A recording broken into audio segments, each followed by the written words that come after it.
જય ધન્વંતરી મિત્રો, નવા વર્ષમાં મળી રહ્યા છીએ એટલે ગુરુજીનું ધ્યાન કરી લઈશું. ગુરુર બ્રહ્મા ગુરુર વિષ્ણુ ગુરુર્દેવો મહેશ્વર, ગુરુર સાક્ષાત પરબ્રહ્મ તસ્મૈ શ્રી ગુરુવે નમઃ. ગુરુજી અમારા મન, આત્મા અને બુદ્ધિ પર બિરાજમાન થાવ અને સમગ્ર વિશ્વને સ્વાસ્થ્યથી સભર બનાવવા, અમને નિમિત્ત બનાવવા આપ કૃપા કરો. આપણે એવું માનીએ છીએ કે આ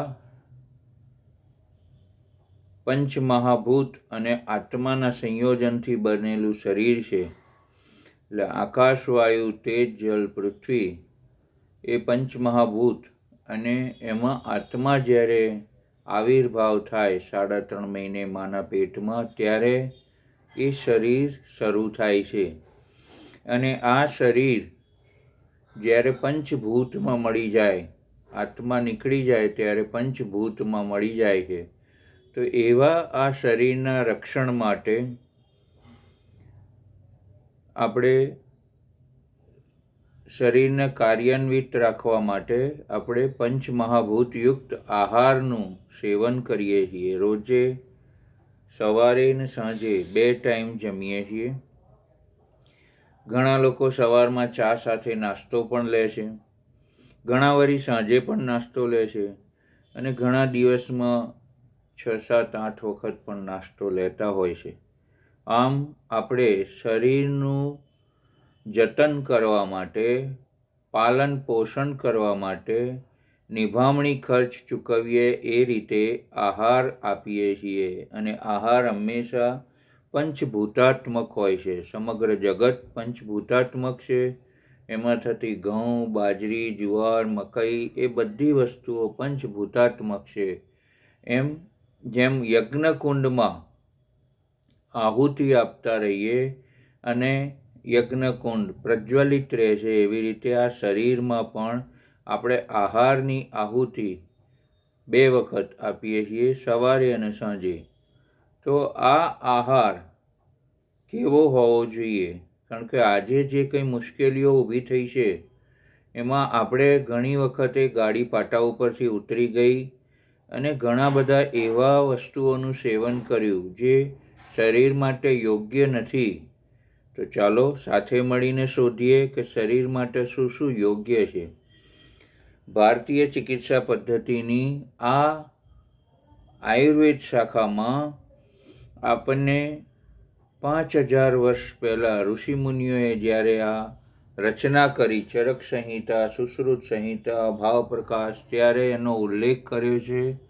અને ભલે આપણે ગમે તેટલા વિકસિત થયા, પણ જે નિયમો આપણે પાળવા જોઈએ એ પાળતા નથી. માત્ર અર્થનું ઉપાર્જન કરીએ છીએ. ભૌતિક દોડાદોડીમાં ઘણું બધું ભૂલીને આપણે શરીરની અને સ્વાસ્થ્યની ખુવારી કરીએ છીએ.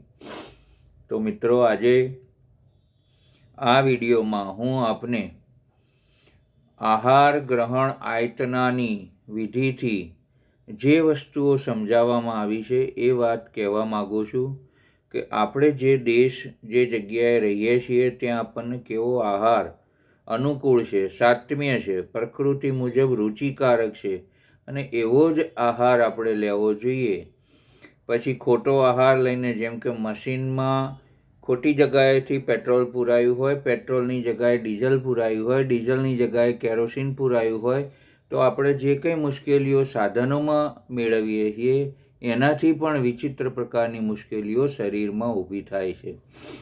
તો ઋષિમુનિઓએ દર્શાવેલી આહાર ગ્રહણ આયતનની આ વિડીયોમાં આપ સૌ પ્રથમ, જો મારી ચેનલને સબસ્ક્રાઈબ ના કરી હોય તો ચેનલને સબસ્ક્રાઈબ કરશો અને મારા વિડીયોને લાઈક કરી તમારા ગ્રુપમાં મોકલશો, જેથી કરીને સ્વાસ્થ્યનું રક્ષણ થાય.